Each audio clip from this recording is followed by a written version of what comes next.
Swayam Prabha. Digital India. Educated India.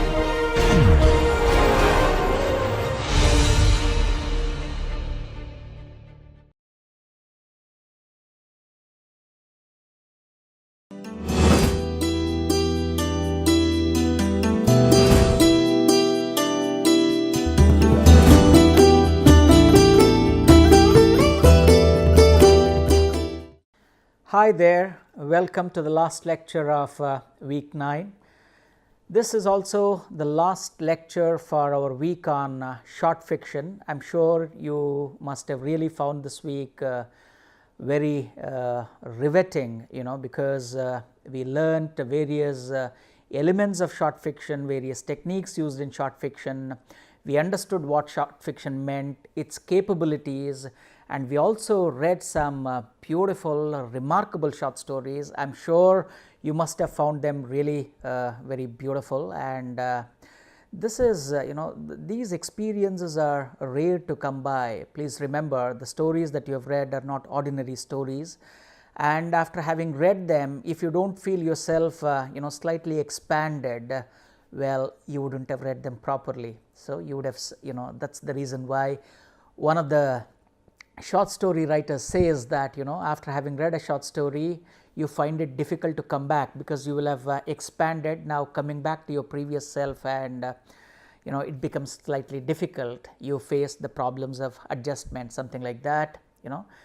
So yeah, so you can read short fiction. Of course, we have already identified short fiction as concomitant with the rise of the middle class, the rise of industrialization, especially the rise of modernism and all that. And this is as a genre of literature that suits us better, because for poetry and fiction we need a lot of time, and for short fiction, well, we have some time at our disposal. Right, that's short fiction alone is also capable of redeeming us. Of course, it prepares the ground for us to be better readers of fiction, better readers of poetry. So no problem if you begin with short fiction. Now, based on our discussion of short fiction so far, and of course on our discussion of fiction too, can we conduct a very interesting quiz for you? Because I remember last time we conducted this quiz, I remember some of you, enjoying it a lot, and you have always, you have also conveyed to us that you learned many things, and we have also identified quiz as an extraordinary tool of pedagogy, because quiz does not merely elicit the spirit of competitiveness. By the very way it is structured, it is capable of aligning the learner in you into an altogether new dimension. Therefore, quizzes have always been an extraordinary pedagogical tools in the hands of educators, right? So let's quickly conduct a short quiz on this short fiction. Are you ready to this? All right. Yeah, this is not graded. Once again, this was we said this in the context of our first quiz as well. This quiz too is not graded, so you can as well relax and enjoy. Those of you who wish to be a little more proactive, you can keep a pen and a paper ready, and then as and when a question is displayed, you can what you can do, you can note down your answer. So again, we may not be able to give you a lot of time. Probably after each question about 20 seconds can be given, 20 to 30 seconds for you to figure out the answer and note it down. But in case you want a little more time, not to worry, you can always pause the video and figure out the answer, and then you can watch the video again. That you can always do. Okay, so here goes your first question. Should be an easier one for you, because we do not wish to begin in a very difficult way. Which is the ancient Indian collection of fables, which we said was originally written in Sanskrit and which has been translated widely across languages, not just within India, but throughout the globe? can you identify this particular collection of stories originally written in Sanskrit and translated across many Indian languages and also into other world languages? If you want a clue here, this text is attributed to Vishnu Sharma, and like quiz, stories have also been very interesting and powerful pedagogical tools, and this particular collection demonstrated that to the world. In fact, if stories were formally employed as tools for education, this text demonstrated it way back about, let us say, 2500 years ago. So, now can you think of it? Yeah, if your answer is Panchatantra, which all of you must have answered, you are absolutely correct. Here you get a complete mark. So, for your own convenience, let us assume all these questions carry 1 mark each. So, there are about 20 questions, let us see how many you score. As I said, nothing wrong if you do not score well, you will have learned them, right, and if you score better, that is absolutely brilliant. Okay. So, here comes your question number 2. Now, which of these features would you associate with short fiction exclusively? Of course, these features are a part of many genres of literature, many genres of fiction, short fiction and all that. If there is one feature that is exclusively associated with short fiction, which one would that be? You have as your options stream of consciousness, lyrical quality, love story and concise narrative. What is your answer? This sound quite familiar, right? Especially stream of consciousness. Can you recall in which class you learned this? Is it a feature or is it a technique? What is it actually? Well, here comes your answer. It's concise narrative. Of course, all of them are associated with all the qualities. Of course, a short fiction can equally be lyrical, whereas even a poem can be lyrical. Therefore, it is not exclusive. You can say stream of consciousness, that is more of technique, which can be featured in fiction as well as short fiction, therefore not very exclusive. And love story, well, love story, who can claim any kind of monopoly over love story? Everybody has an equal claim there. Concise narrative, it has to make use of a narrative and it has to be as brief as possible. Brevity is the soul of wit, all the more applicable for our short fiction, right? Concise narrative. Are you ready for the third question? Now, here is another MCQ. Which of these Indian texts deals with short fiction, or which is an example of short fiction? We have 4 options before you: Midnight's Children, the Mahabharata, the Jataka tales and the Ramayana. Well, if you want to exercise your 50-50 option, well, I will remove the Mahabharata and the Ramayana. Of course, you yourself know how to eliminate those 2, right? Now, between Midnight's Children and Jataka tales, well, you are an intelligent listener and a learner, because tales are there. Could it be the correct answer?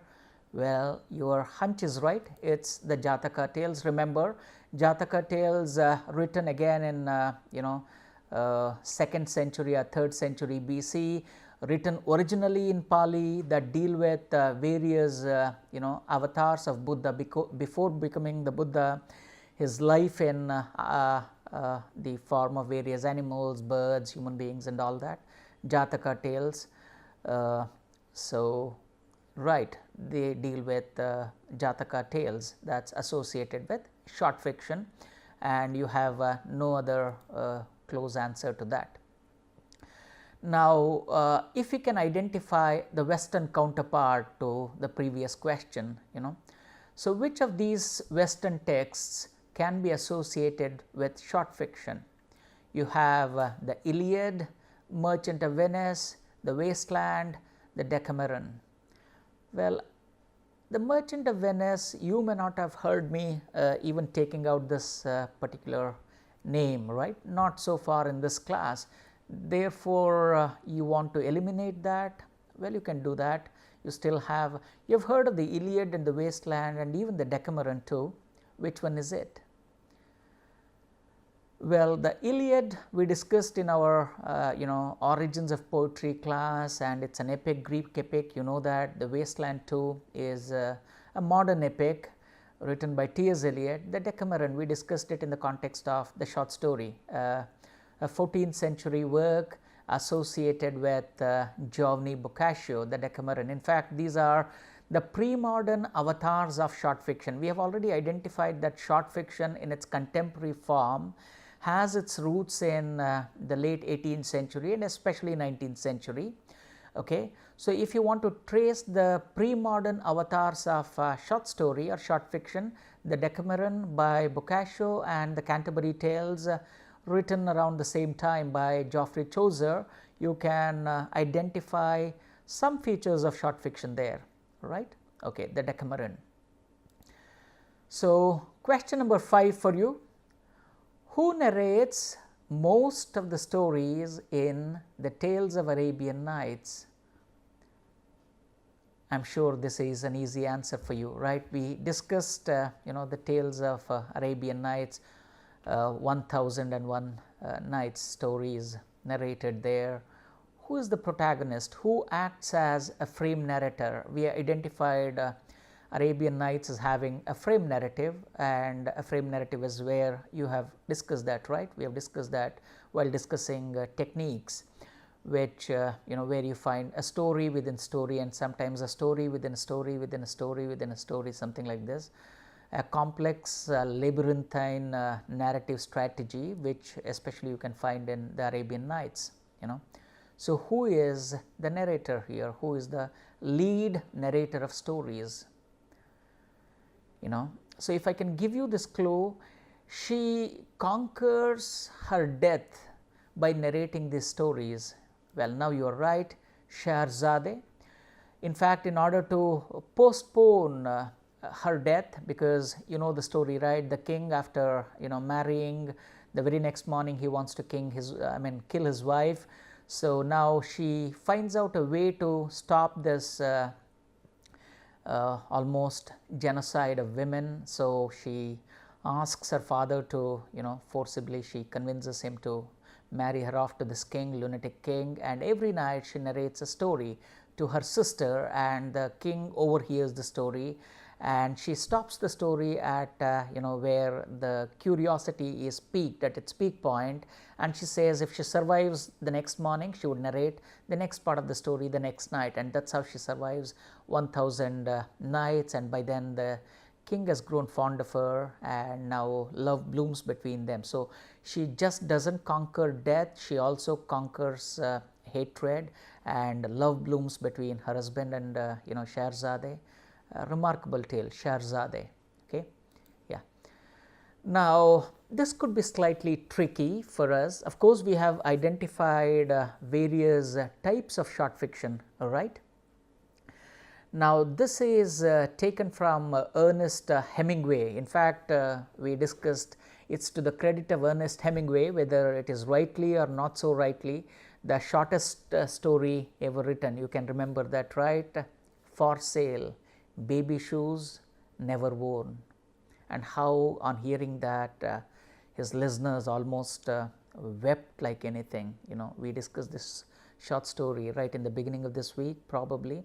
So this excerpt is from his work. Mera lay still, his head on his arms, his face in the sand. He felt warm and sticky from the bleeding. Each time he felt the horn coming, sometimes the bull only bumped him with his head. If you can recall, the matador, the Spanish, the bullfighting context. So, do you think you can identify this particular type of short fiction here? In fact, it's even an excerpt from a longish book called In Our Time. So, if it's an independent excerpt from a longish work, we said it belongs to a particular type of short fiction. Can you recall this?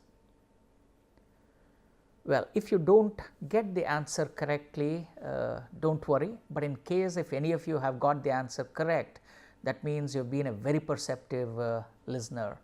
You know, something like I can give you 5 marks, though it is for 1 mark, I can almost give you 5 marks for this. So, the answer is vignette. We said, you know, the G here is silent. Vignettes, how vignettes offer, you know, very specific pictures, you know, generally from excerpts from longer works, and they portray a verbal picture. It is a vignette. Okay. If any of you have correctly answered this, you can almost count this answer for 5 marks. Okay. Yeah. Now, another question, identifying the short fiction type. We have identified several types of short fiction, right? If I remember, about 7 to 8 types of short fiction. Now, to which type of short fiction does this belong? Read it carefully. You can pause it and then read the entire thing once, twice until you are comfortable, you know. Ravan is a 12-year-old boy who lives in the tiny village of Rin. He is small and rather scrawny for his age.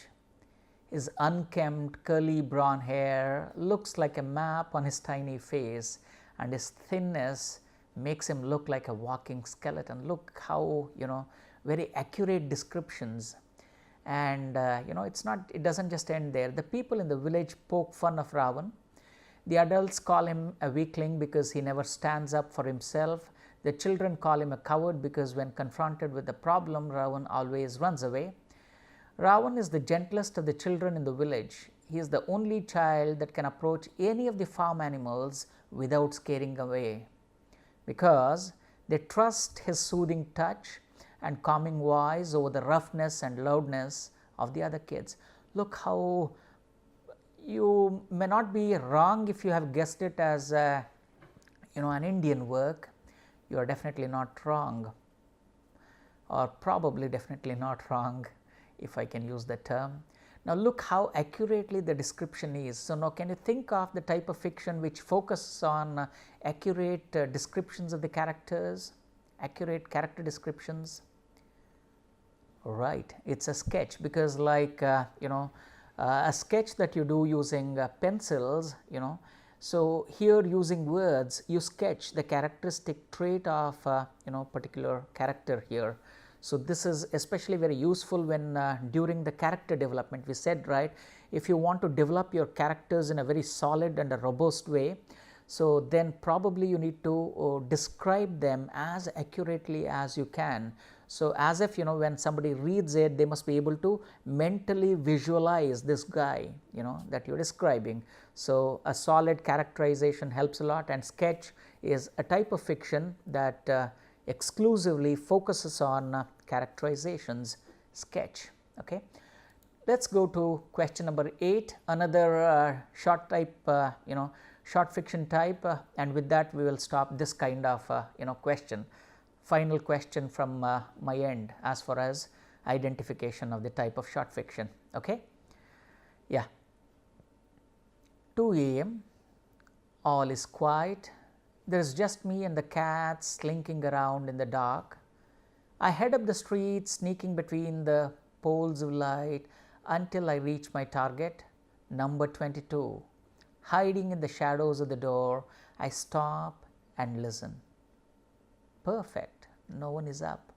Carefully, I work on the lock and soon the catch clicks open. Pause. Silence. I push the door wide and slip inside. Success. I take a moment to slip off my shoes. Well, until now, of course, you know, it looks like a thief, but I don't think any thief after entering into the house so smoothly would remove the shoes, right? So, if somebody is removing the shoes, must be a part of the house, you know, maybe sneaking around. Sneaking into the kitchen, I start by raiding the fridge. Brian. Yes, Mom. What time do you call this? Well, of course, he thinks he can slip past his mom. Of course, mom is mom always, she notices, and of course all his efforts go vain. What kind of a narrative fiction is it? What type of fiction do you call this? I am giving you the answer right away. It's called a drabble. Now, we have identified, right, a drabble is one of the shortest varieties of fiction. It's a short story, so less than 200 words, about 100 to 200 words. We said 100, right, something like that, about 100 to 200 words, not more than that. And look how it gives a complete picture, beautiful short story in itself. It's a drabble. There are a lot of drabble competitions. In case you are really good at that, you can as well try your hand there. Okay, yeah. Now let's move on to our question number 9. What do you call the vantage point from which a story is narrated, whether it's in fiction or in short fiction? Can you identify this element of fiction? It's also an element of short fiction. We have already identified this, right, whether the elements of fiction are also equally applicable for short fiction. So now what do you call this? In fact, the clue is there in the question. The vantage point from which a story is narrated. Therefore, this is related to the narrative technique. If it is related to narrative technique, what could be the element? If your answer is something like perspective, you are right. The precise term to use here is point of view, because you describe a particular thing from the point of view of a character. So, there are various points of view in a novel, and how these various points of view also enrich our own understanding of something. This is a beauty of literature. We have identified this is to enhance our own understanding, to develop an appreciation for diversity and all that, perspective, rich perspectives. So, point of view is the correct answer. Yeah, we are approaching almost the 10th question. This is we have come to 50% probably. If time permits, we can take 10 more questions. Now, what do you call a succinct didactic story, whether it's in prose or verse, that illustrates one or more instructive lessons or principles and usually involves a divine presence? It's again, it's a question related to a type of fiction, that's the clue. Succinct, very brief, up to the point, didactic, moralizing. So, what do you call that kind of a story which emphasizes on the moralizing part? Did you say fable? Fable, is it? Right. Or wrong, I am sorry, this is a parable, right, because there is a distinction between a fable and a parable. Right. What is the distinction between a parable and a fable? A fable too makes use of stories like morals. Like a parable, you also have various characters, but in a parable, it's the characters are mostly human beings, and maybe there is a divine element.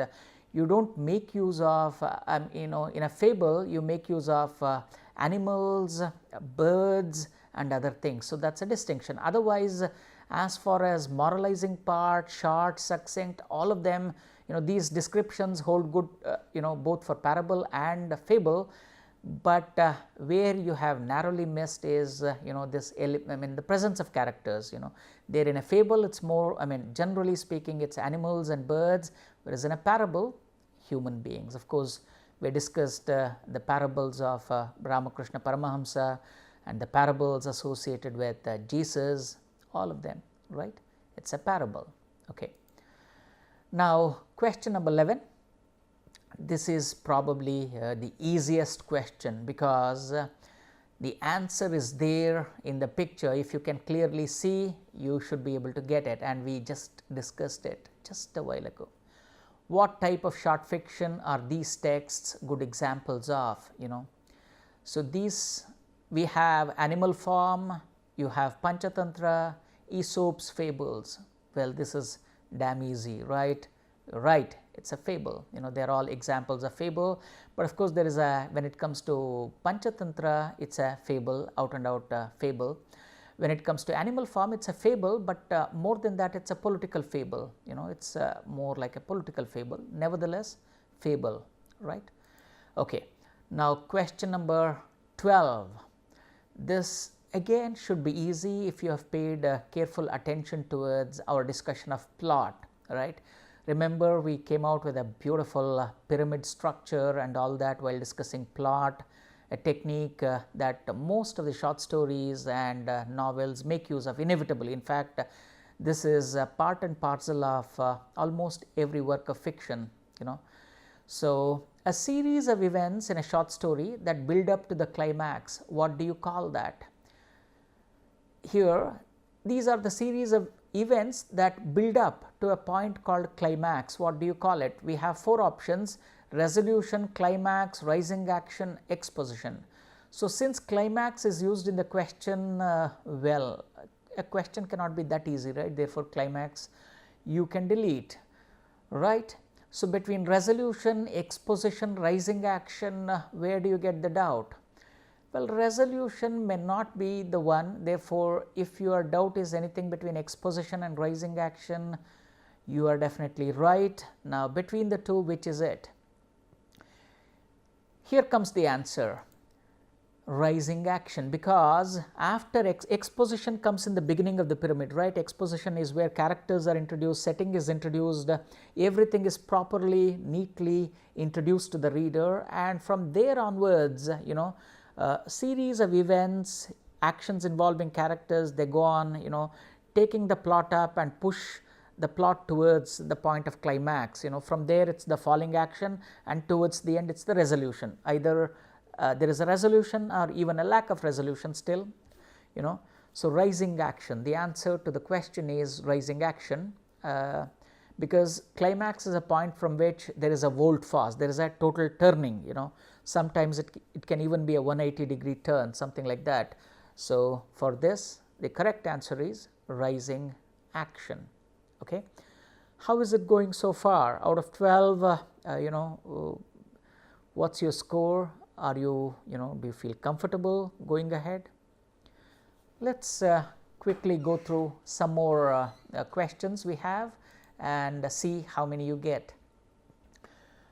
Why did literary forms such as fables, parables, hymns and epics flourish in ancient and primitive human society? Of course, this point we have been discussing for last 4-5 weeks, right?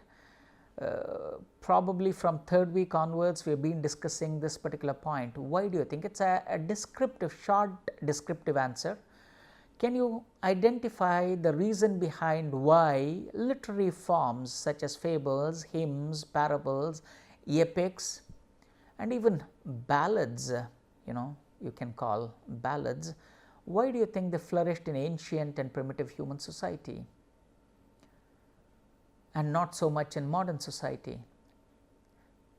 Because by association you find novel, short story, modern poetry as present in the modern society. Why these particular forms, especially in the primitive society? Well, because all of them, remember, they are, you can trace them back to the oral storytelling traditions of our societies. When the printing press was not yet invented, when there was no means of writing it down, when language itself was at its nascent stage, when the system of writing itself was not yet invented, stories were circulated from mouth to mouth, right? So, that is the reason why they flourished predominantly in the oral storytelling traditions in the primitive societies, right? Yeah, good. Let us go ahead and discuss question number 14. Now, all short stories are a type of short fiction. Okay, this we discussed it, just a couple of classes ago probably, but all short fiction are not short stories. Is the statement correct? Now, it is an easy one, it is just a 50-50%, So, either you turn the wheel, you get the, you win the lottery, or you do not win the lottery. just a 50% chance. Is it a correct statement? We said short stories are a type of fiction, but short fiction is not short story. You can say a short story is a short fiction, but short fiction is not short story. Do you agree with it? Of course, you should agree with it, right? We have been discussing even during this quiz, we have been discussing that. That's a correct statement. That's absolutely an emphatic correct statement. Look how boldly that tick mark is, almost it's blaring, right? It's the correct answer. So easy for you, right? I am sure after a comparatively a difficult question, you had this an easy one, just a yes or no question, right? And yes is always better. Okay, yeah, for learning related things, not for something else. Yeah, question 15. A common thread that runs through the whole story and that it binds it together. What do you call that? Again, related to the element of fiction and short fiction. We have 4 options here. What do you call that kind of common thread that runs through the entire story? It may not be visible throughout, but it can be, dormant. It can, it is there, hidden, concealed, but you can feel its presence throughout. What is it? Could it be symbolism? Because I do not think symbolism, what is it? Symbolism, is it an element of fiction, or is it related more to the use of language? What is it? Symbolism, or is it conflict, point of view, themes? Well, how many questions can one ask about point of view, right? We have asked 1 or 2 there. So, do you think we still can ask a question on point of view where the point of view is the correct answer? You can leave it out, I can give you that clue. Symbolism too, you can leave it out. Now, between conflict and theme, conflict cannot be there. If the entire novel is about conflict, who reads it, right? The correct answer is theme, because theme is something that runs inherently across the entire spectrum of fiction, short fiction, short story, novel, everything, and it offers you the glimpse into the writer's precept of life, his or her understanding of life, or philosophy or vision, something like that. So, theme is the correct answer here. Okay. Very quickly, let us go to question number 16. Okay. Which of the elements deals with time and place when and where the story unfolds? This should be very, very easy, right? Again, you can find it. If in a story, which of these elements deals with where the story takes place, when the story takes place, which of these elements? Obviously, the moment it is when and where, it cannot be history, right? Because what about that fiction which happens in future? So, history, it is not even a suitable or a competing option, right? So, you can almost remove it. Again, point of view perspective is said, how many questions can one ask? We can as well do that. You are absolutely right if you have said setting is the answer, because setting is that very important element of fiction and short fiction where you get to know where the story unfolds, where the plot unfolds, when the plot unfolds and all that. It deals with the setting. Setting could be even a rainy season if the story takes place in a rainy season. You have a very interesting play, right, written in Hindi, Ek Ashad Ke Raat or something like that.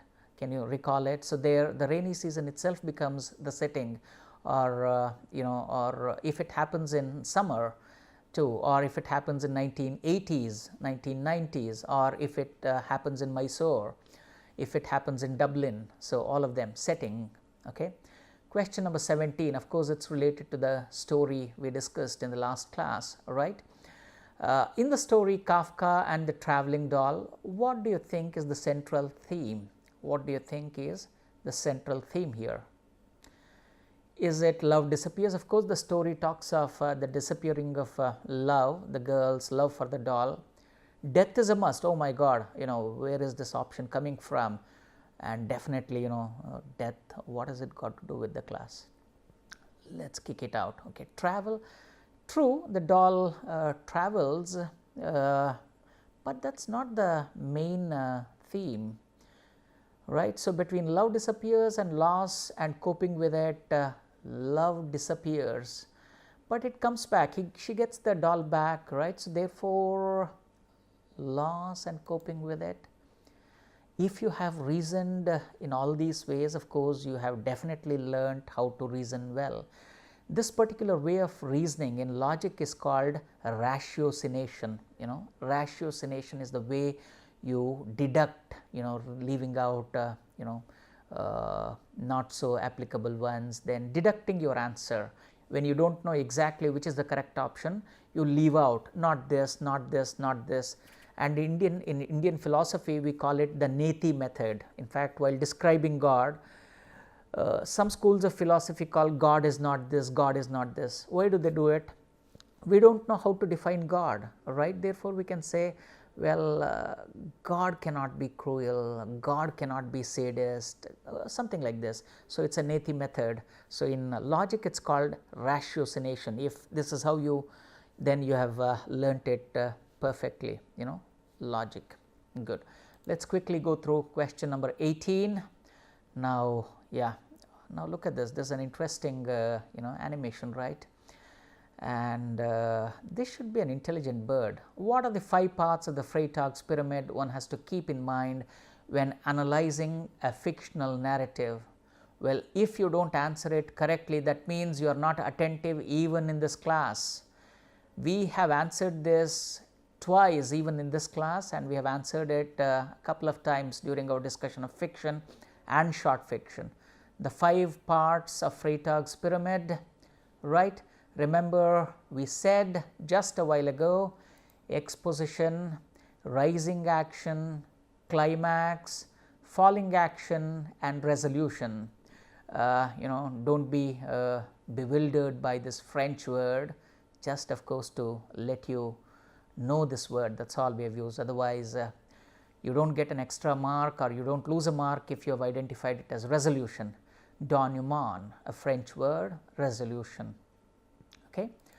Question number 19, again, which of the following best describes the protagonist in fiction and short fiction? Again, we have identified different types of characters, right, and we have said protagonist. Who is a protagonist when we say? Remember, protagonist, antagonist, a supporting character and all that. Who is a protagonist? Is he a good guy? Is he a bad guy? Is he a hero who is in love? Is he a main character? Who is he? A bad guy could be. Not all the novels need to make use of a good guy as a hero. Or is it a good guy? Well, whether it is a bad guy or a good guy, a hero who falls in love, a hero who breaks out of love, the correct answer is the main character. A protagonist is the main character. Okay, it could be a hero, it could be a heroine. We do not use the term hero and heroine. Lead character, you can say the lead character, and the opposite, the lead character is antagonist. You have protagonist and the antagonist. A conflict takes place between the two, and you find climax, resolution and all that. So, this is a clash between the protagonist and the antagonist. The correct answer for the protagonist is the lead character or the main character. Okay. The last question for this class, and with this let us see how well you have scored. Okay. Which of these is not a characteristic feature of short story? I have put not in a bold letter. Please pay attention to this. Many of you lose mark if you do not pay careful attention to this, So, except one, the rest of them are features, characteristic features of short story. Which one, which is the odd one out? Narrates a single event or experience, written somewhere between 100 and 150, 100 words or 15,000 words, creates an impression on readers. It is a type of non-fiction. Which is it? This too should be easy, right? Again, we have been shouting this answer for quite many slides now. A short story is a type of short fiction, and therefore you can't call it a non-fiction, right. So, this is again an easy one. The correct answer is it's a type of non-fiction that does not belong. So, the rest of them are the characteristic traits. All right. Okay. Now that we have completed this quiz, is there anybody who has scored more than 15 out of 20, including the 5 extra marks we gave? Anybody at all? That means well, you have been listening to these classes very, very carefully. You are the darling of all the teachers, you know. And those of you who have not been able to score so very well, nothing to worry. Of course, the classes are mainly for you, right, because a teacher focuses more on those students who don't know but who wish to learn. Well, these classes are for you, and please don't lose your heart if you haven't scored.